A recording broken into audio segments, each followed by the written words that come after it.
ভিডিওটা মনোযোগ সহকারে দেখুন, আপনার কাজে লাগবে।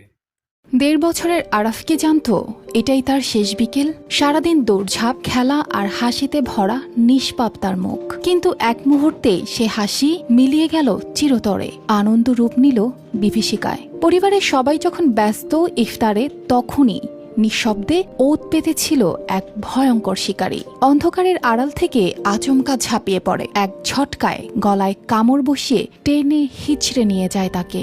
আর সেই মুহূর্তেই নিভে যায় এই ছোট্ট প্রাণের আলো।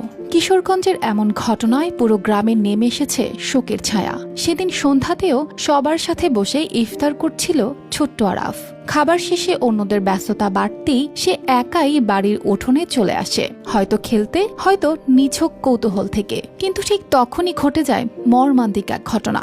কারো নজর না থাকায় একটি শিয়াল লুকিয়ে আসে অন্ধকার থেকে। মুহূর্তের মধ্যে আরাফকে গলায় কামড় দিয়ে টেনে নিয়ে যায়।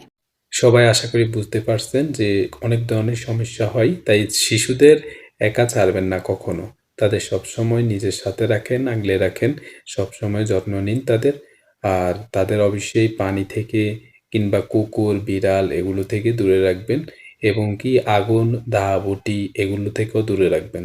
এক কথায় তাদেরকে একা ছাড়বেন না কখনো। Thank you so much.